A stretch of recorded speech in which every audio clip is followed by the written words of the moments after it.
Hello everyone, welcome back to my channel. Myself Sajiya. और आज है day 12 of my daily study blog series. और जैसा कि मैं रोज़ शेयर करती हूँ मेरा रेगुलर स्टडी रूटीन, वैसे ही आज भी आपके साथ शेयर कर रही हूँ। पहले तो मैंने अपना स्टडी रूटीन सेट किया। मुझे जो भी पढ़ना होता है पहले मैं लिख लेती हूँ और उसी के अकॉर्डिंग मैं अपनी पढ़ाई स्टार्ट करती हूँ। आप भी ऐसा कर सकते हैं। इससे ना आपको बहुत ज़्यादा आसानी होगी, आपको समझ आएगा कि हाँ, मुझे इस सब्जेक्ट के बाद हमने कौन सा सब्जेक्ट पढ़ना है। तो मुझे इससे बहुत ज़्यादा हेल्पफुल होता है। आप लोग एक बार ज़रूर ट्राई करना, क्योंकि मतलब कहते हैं ना कि कुछ भी पढ़ने से पहले अगर हमारे माइंड में वो चीज़ होता है तो हम उस चीज़ को ज़्यादा अच्छे से हम समझ पाते हैं। एंड सो मैंने फिर अपना फर्स्ट ऑप्शन सब्जेक्ट मैंने उठाया। आज मुझे ऑनेस्टली थोड़ा हैवी लग रहा था, लेकिन मैंने सोचा कि दिन की शुरुआत उसी से करूँ जिससे ज़्यादा फोकस लगे। मैंने करीब 1.5 घंटा दिया अपने ऑप्शनल को, और जितना टारगेट होता है मैं पूरी कोशिश करती हूँ कि मैं अपने टारगेट अचीव करूँ, चाहे वो मैं नाइट में भी मतलब पढ़ लूँ। बट हाँ, जो मैंने टारगेट बनाया है वो मेरा टारगेट पूरा होना चाहिए। आप भी मतलब डेली का एक टारगेट बनाकर चल सकते हैं। इससे ना मतलब बहुत हेल्पफुल होगा आपको। एक टाइम पे मतलब 15 डेज़ या 20 डेज़ में अगर आप चाहें तो आप एक सब्जेक्ट या 2 सब्जेक्ट आप कंप्लीट कर सकते हैं। तो टारगेट बनाने का मुझे लगता है कि ये बहुत बड़ा बेनिफिट होता है, जो मैं बहुत हद तक मैं अपनाती हूँ इस चीज़ को। एंड ऑप्शनल है तो ऑप्शनल पे तो मुझे लगता है कि 4 या 5 मंथ या मैक्सिमम 6 मंथ तो लग ही जाते हैं। फिर मैंने अपना उठाया एथिक्स। एथिक्स मतलब सच बताऊँ तो सीरियसली ये सब्जेक्ट थोड़ा इंटरेस्टिंग भी लगता है। मतलब इंटरेस्टिंग मुझे इसलिए लगता है कि ये चीज़ है ना हमारे रियल लाइफ बेस्ड होता है।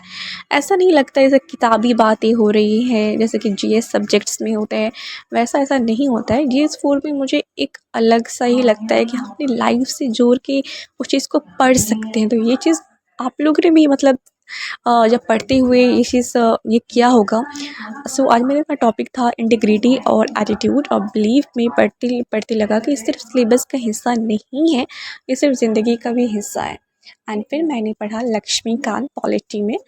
वैसे भी मेरा पॉलिटी मतलब फाइनली कंप्लीट होने वाला है और नोट्स भी मैंने ऑलमोस्ट बना ही लिए हैं। सो आज का टॉपिक है फंडामेंटल राइट्स। बहुत सारे बहुत मतलब बेसिक समझते हैं, लेकिन जब गहराई से आप पढ़ें हर लाइन एक क्वेश्चन छुपा होता है। प्रीलिम्स के पॉइंट ऑफ व्यू से अगर मैं कहूँ तो मैंने अच्छे से पढ़ा और साथ ही अपने हैंड नोट्स भी तैयार किए हुए हैं। मैं किसी दिन आपसे ज़रूर शेयर करूँगी अपने नोट्स। क्वालिटी के जो मैंने ओन बनाए हुए प्रीलिम्स के पॉइंट ऑफ व्यू से, मेंस के पॉइंट ऑफ व्यू से भी। आप मतलब कि देखिए, मैं आपसे यही कहूँगी कि जब भी आप कोई भी बुक्स पढ़ें या फिर नोट्स, आप कोचिंग के कोई भी नोट्स पढ़ें, आप अपना ना ओन नोट्स ज़रूर बनाएं। और जो भी आपको इम्पोर्टेंट पॉइंट्स लगते हैं तो आप उसे ना मतलब अंडरलाइन कर लें, या फिर मतलब कि ब्लैक ब्लू पेन या फिर कुछ मार्कर से ये कर लें। फिर मैंने भूख लगा था, मैंने कुछ खा लिया था, फिर उसके बाद फिर मैंने क्या बोली ना कि मेरे पॉलिटी के मतलब मैं नोट्स नहीं मैं करती ही हूँ। सो मुझे लगा कि ठीक है, प्रीलिम्स के पॉइंट ऑफ व्यू से ये चीज़ इम्पॉर्टेंट है। और वो चीज़ हमें कब समझ आती है, वो चीज़ हमें तब समझ आती है जब हम प्रीवियस ईयर क्वेश्चन का डेली एनालाइज करते जाते हैं ना। आप एक बार कीजिएगा आपको समझ नहीं आएगा, 2 बार कीजिएगा आपको समझ नहीं आएगा, लेकिन आप डेली डेली आप प्रीवियस ईयर क्वेश्चन को ज़्यादा नहीं 10 से 15 मिनट अगर आप देखते हैं कैसे क्वेश्चन का पैटर्न है, किस तरह क्वेश्चन आ रहा है, किस टॉपिक से कितने क्वेश्चन पूछे जा रहे हैं। और जब आप बुक्स पढ़ते हैं या फिर किसी भी क्वेश्चन के नोट्स पढ़ते हैं तो आपको ना एक आइडिया आ जाता है कि हाँ, ये चीज़ प्रीवियस ईयर क्वेश्चन पेपर में था तो ये इम्पॉर्टेंट है। तो हमें ऐसे तो हर एक चीज़ इंपॉर्टेंट है, बट प्रीवियस ईयर क्वेश्चन मतलब थोड़ा ज़्यादा आप उसे नोट डाउन करते चलिए।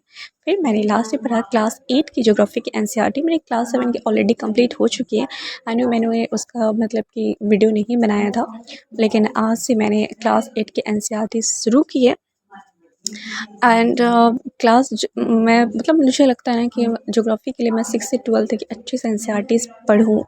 एंड ये मेरा सेकेंड टाइम एनसीईआरटीज़ मतलब ज्योग्राफी की मैं पढ़ रही हूँ। एंड मैं एक चीज़ और करती हूँ कि मैं खुद से पढ़ने के साथ साथ मैं यूट्यूब के लेक्चर्स भी मैं सर के देख लेती हूँ, जिससे मुझे क्लैरिटी मिल जाती है। जो भी मैंने पढ़ा है उसका ना रिवाइज़ हो जाता है। तो आप भी ऐसा कर सकते हैं। आप जब भी एनसीईआरटीज़ पढ़ें, 1 बार पढ़ें, 2 बार पढ़ें, तीसरी बार में आप यूट्यूब लेक्चर्स किसी भी सर के जिससे आपको समझ आए आप ज़रूर पढ़ें। इससे आपको क्लैरिटी मिल जाएगा, दोबारा आपको पढ़ने की भी ज़रूरत नहीं पड़ेगी। अगर आप एक बार अच्छे से कंसिस्टेंसी के साथ आप समझ लेते हैं तो फिर इससे ज़्यादा तो मतलब मुझे लगता है कि ज्योग्राफी के लिए आपको कुछ नहीं करने की ज़रूरत नहीं है। मैं कहूँ तो मुझे ज्योग्राफी में थोड़ा मुझे वीक लगता है, इसलिए मैं उसे बार-बार